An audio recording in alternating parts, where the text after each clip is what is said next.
Euroregione News. Le province, le regioni e la geografia, tutto cambia e tutto resta uguale.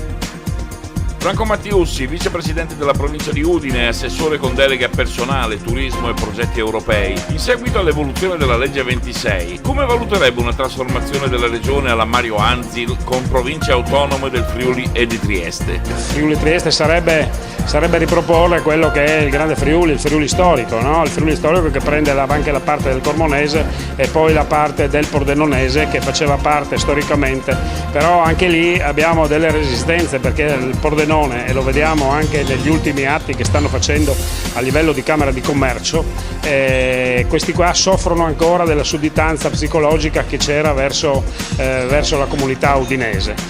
Io penso che noi dovremmo superare questo gap, perché solo superandolo riusciremo ad avere forza, perché noi dobbiamo avere forza, non c'è nulla da fare.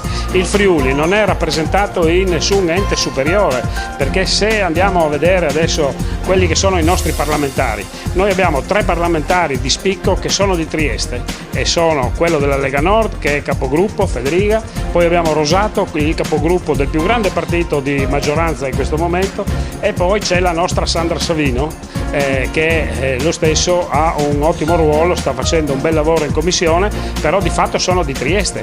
Il territorio udinese, il territorio friulano non è rappresentato a nessun livello nelle istituzioni superiori, quindi noi dovremmo in qualche modo ritornare a riprendere quel valore che ha il Friuli e soprattutto che è la maggioranza della nostra regione, perché non dobbiamo dimenticarci che quasi 900.000 friulani, cioè popolazione del Friuli, si dichiara friulana.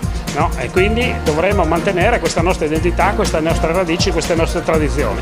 Quindi la cultura è un qualcosa che deve restare nell'ente di Area Vasta, e bene sarebbe, perché Trieste ha le sue specificità, il porto, il retroporto, il sistema finanziario che è fortissimo, le generali e quant'altro, no? E quindi ha una formazione che va in un certo senso. Noi abbiamo una formazione che è legata più alla nostra tradizione, io dico agricola, non dico quella di Sottans, perché noi non siamo Sottans, siamo un popolo che è capace, e l'abbiamo dimostrato col terremoto del 76, di rimboccarsi le maniche e di ricostruire quello che era il nostro territorio, anzi di migliorarlo, di farlo crescere. Siamo diventati all'interno del nord-est una grande potenza, diciamo così, grande potenza economica, perché noi abbiamo un'economia florida, anche se come tutti in questo momento abbiamo delle criticità, però abbiamo dei valori forti e quindi questi nostri valori devono essere tradotti anche nella politica, laddove dobbiamo ottenere quello che è il nostro tornaconto, dico tornaconto mettendolo tra virgolette. Le regioni sono nate nel 64, la nostra, no? Quindi sono nate 100 anni dopo la regione, la provincia. Fino ad allora siamo andati avanti bene. Io dico che comunque non sto a dire ma fanno bene o fanno male. Per me con questa mossa della legge 26 la regione ha svalutato quello che è il suo compito, perché la regione è un ente legislatore che deve fare le leggi, deve fare le strategie, avere gli obiettivi di lunga gittata, programmare, quindi un ente di programmazione, cosa che invece con la legge 26 si è trasformata in un ente amministrativo.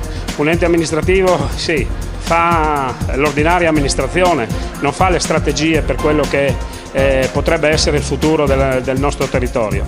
Quindi andare a fare un finto accentramento come quello che è stato fatto adesso, con lo scopo di fare i risparmi, che dopo i risparmi non arrivano, mi pare che la regione abbia toppato pesantemente. Da Aquileia per Euroregione News, Marco Mascioli. Euroregione News.